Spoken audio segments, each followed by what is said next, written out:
The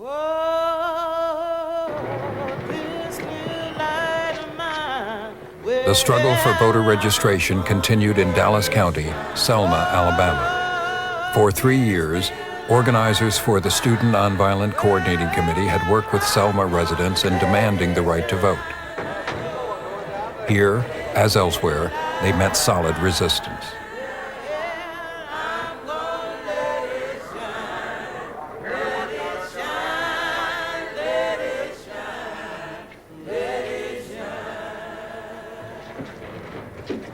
By the beginning of 1965, Martin Luther King and the Southern Christian Leadership Conference joined the Selma voting rights effort. All the forces of the civil rights movement would soon converge on this small Alabama town. Today marks the beginning of a determined, organized, mobilized campaign. The Dallas County Courthouse steps became a dramatic stage as prospective voters lined up for the registrar's office inside. The key actor was Sheriff Jim Clark. You residents of Dallas County, you move back off the sidewalk there. Get on back there. Get on back. Get on back. Move on. Move on. Move on. You get back on the sidewalk. Off the sidewalk. Move back there. You are blocking the traffic and you interfere in the line. Move back. No traffic and no line. Movement leaders counted on Clark to draw media attention, the kind of attention that would influence Washington and win voting rights legislation. I am a segregationist. I do not believe in biracial committees. Selma's political leaders understood the movement's tactics and were determined not to get caught in the middle. Mayor Joseph Smitherman and Public Safety Director Wilson Baker hoped to restrain the volatile Sheriff Clark as he dealt with the demonstrators. They picked Selma just like a movie producer would pick a set. You had the right ingredients. I mean, you'd had to seen Clark in his day. He had a helmet liner like General Patton. He had the clothes, the Eisenhower jacket, and a swagger stick. And then Baker was very impressive. And I guess I was the least of all. I was 145 pounds and a crew cut and big ears. Our city and our county has been subjected to the greatest pressures I think any community in the country has had to withstand. We've had in our area here outside agitation groups of all levels. We've had Martin Luther King. We have had people of the Nazi Party, the States' Rights Party. Both of these groups have come in. They have continually harassed and agitated us for approximately 3 or 4 weeks. President Johnson knew the problem. And now, having soundly defeated conservative Barry Goldwater in the recent election, he set this goal. I propose that we eliminate every remaining obstacle to the right and the opportunity to vote. But Johnson's staff had doubts about pushing for more legislation. I think those of us who had been involved day in and day out in civil rights litigation, in getting the 1964 Civil Rights Act through Congress, were the people who were dragging our feet and wanted breathing room. The president didn't want that. He said, get it and get it now, because we'll never have a better opportunity to get legislation on any subject, including civil rights, than we have right now in 1965. We have the majority to do it, and we can do it. My name is James Foreman. I'm the Executive Secretary of Student Nonviolent Coordinating Committee. In Selma, tension was building between the ministers of SCLC and the young organizers of SNCC. Basically, it's the question of the people here in Selma feel. We felt that there should be a projection and an organization of indigenous leadership, leadership from the community. Whereas the Southern Christian Leadership Conference took the position that Martin was a charismatic leader who was mainly responsible for raising money, and they raised most of the money off of his leadership. But this differences in leadership then led to differences in style of work. We wanted a movement that would survive the loss of our lives. Therefore, the necessity to build a broad-based movement and not just a charismatic leader. Next question. There was private disagreement, but public unity. There's no disagreement between SNCC and SCLC, and that's not an issue here. Tension increased when SNCC invited Malcolm X to speak in Selma. Malcolm X was often critical of civil rights leaders, but surprised many by supporting Dr. King. And I think that the people in this part of the world would do well to listen to Dr. Martin Luther King and give him what he's asking for and give it to him fast before some other factions come along and try to do it another way.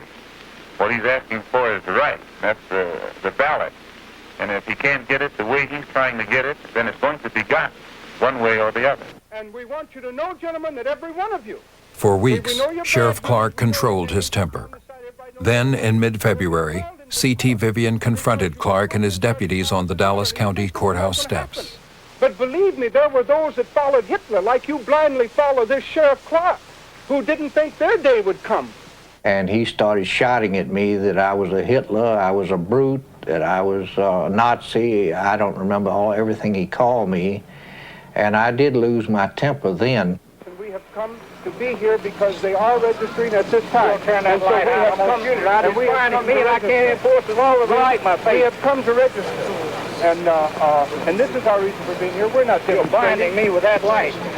We're not move back.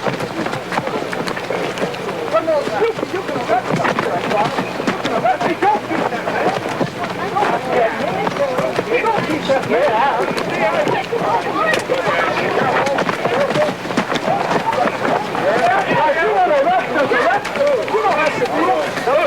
You don't have to beat us. With Jim Clark, it was a clear engagement between the forces of movement and the forces of the structure that would destroy movement. It was a clear engagement between those who wished the fullness of their personalities to be met and those that would destroy us physically and psychologically. You do not walk away from that. This is what movement meant. Movement meant that finally we were encountering on a mass scale the evil that had been destroying us on a mass scale. You do not walk away from that. You continue to answer it. I'm here to tell you tonight that the businessmen, the mayor of this city, the police commissioner of this city, and everybody in the white power structure of this city must take a responsibility for everything that Jim Clark does in this community.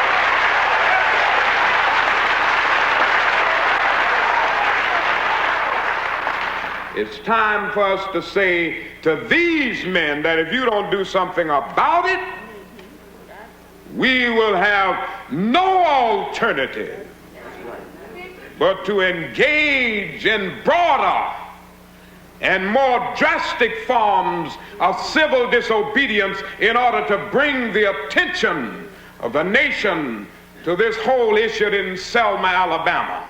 The campaign in Selma escalated when violence occurred during a march in a neighboring town.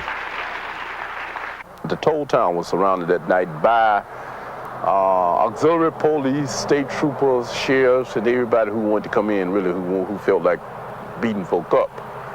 We went around the side of the church in an effort to get back into the church. Some of us tried to go back in the front door, and some of us just went where we could, because as we moved, they also moved. They was whipping us as we went. That night, a young man named Jimmy Lee Jackson attempted to protect his mother from a similar attack. He was shot at close range by an Alabama state trooper. We've been abused and revenge far, but we'll never turn back. I just thought during that period it was just too much, too many funerals. And some of us will say, how many more? We was infuriated to the point that we wanted to carry Jimmy's body to George Wallace and dump it on the steps of the Capitol. We had got about like the white folk are.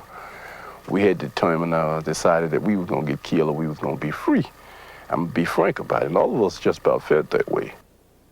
As a response to Jimmy Lee Jackson's death, SCLC proposed a symbolic march that would begin in Selma and travel 54 miles to the Capitol in Montgomery. Governor Wallace was determined that the march would not take place. Such action would not be allowed on the part of any other group of citizens or non-citizens of the state of Alabama, and will not be allowed in this instance. The government must proceed in an orderly manner, and lawful and law-abiding citizens must transact their business with the government in such a manner. There will be no march between Selma, Alabama, and Montgomery, and I have so instructed the Department of Public Safety. Despite the governor's ban, 600 people gathered at Brown Chapel AME Church on Sunday, March 7th to begin the march to Montgomery. Dr. King was preaching in Atlanta. Hosea Williams and John Lewis led the march. Lewis and other SNCC members chose to participate even though their organization, the Student Nonviolent Coordinating Committee, opposed SCLC's strategy.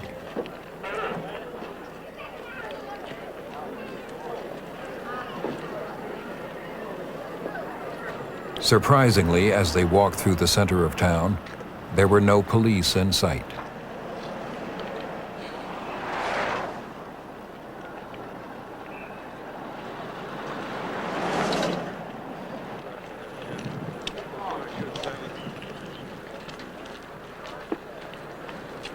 The route out of Selma crossed over the Edmund Pettus Bridge. Waiting on the other side were Alabama state troopers, under orders from Governor Wallace to stop the marchers.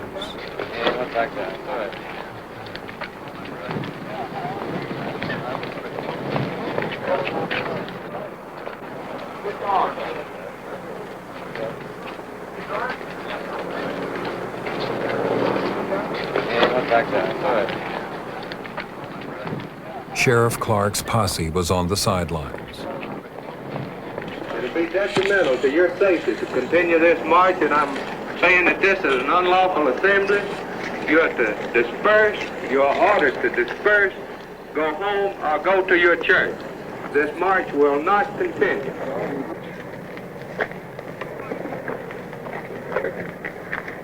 Is that clear to you? I've got nothing further to say to you.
Sunday night, the television networks broke into regular programming to show these scenes to a national audience.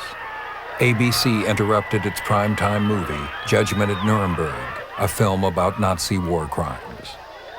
News of the attack provoked a national outcry. In many cities, demonstrators protested the violence in Selma.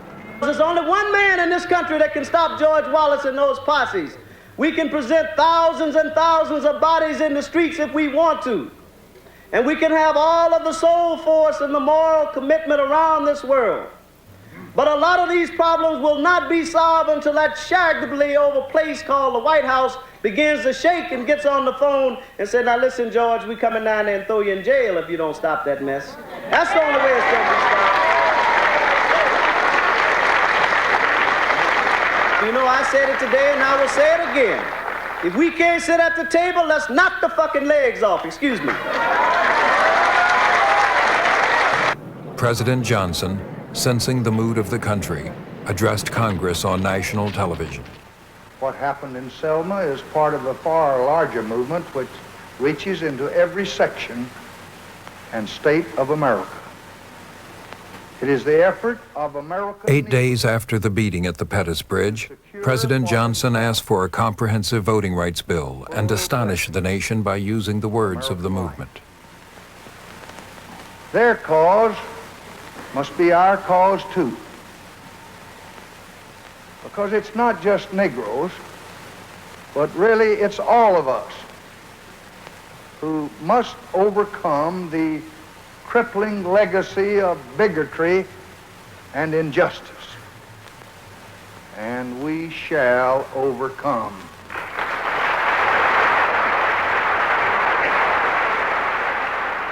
We were all sitting around together, and Martin was sitting in a chair looking toward the TV set. And when LBJ said, "And we shall overcome," we all cheered, and I looked over toward Martin, and Martin was very quietly sitting in the chair, and a tear ran down his cheek.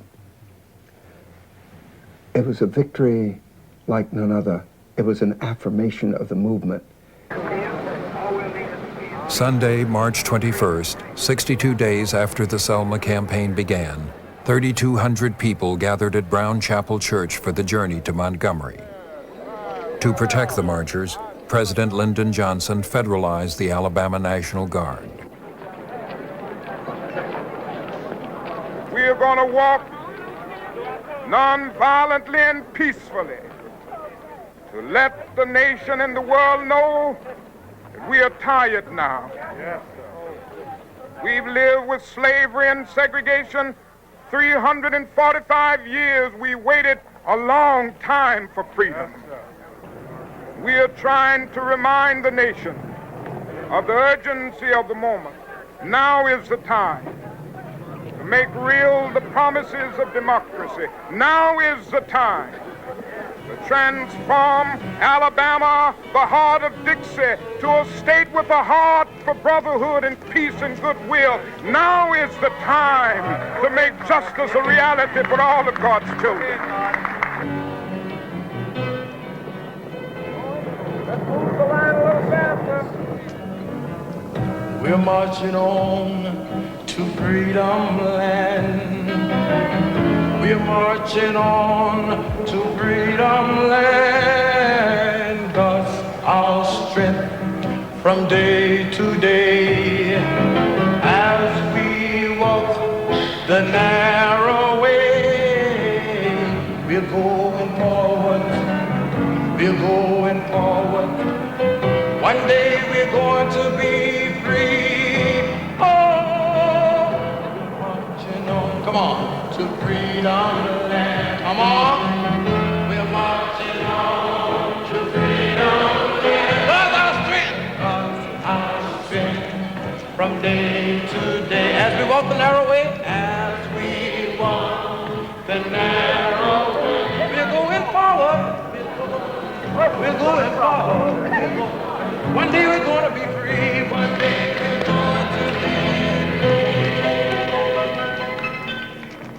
I'm from Kansas City, Missouri, and I've answered a call for the Interracial Council there in Kansas City to join the march here. These ideals that have been expressed here by all the people have been mine for a long time. I've had an opportunity to do something about it now. Darling, how you doing? Glad to see you. Wonderful. Wonderful. Why are you marching? So we can be free and justice, and so other people can be free, and so troopers can't hit no one. All right.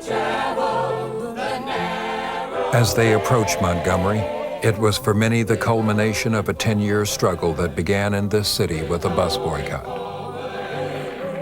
I kept thinking about 10 years earlier how we were visibly just blacks. And when you looked at that march, you had Catholic priests and nuns, and you had other clergy, and you had a lot of white people. It was really a beautiful thing to pass Dexter Avenue and go toward the Capitol. From day to day, as we travel the narrow way. To mean? It was never a march like this one before. There haven't been one since. It was a sense of community moving there. And as you walk, you saw people coming, waving, bringing you food or bringing you something to drink. You saw the power of the most powerful country on the face of the earth.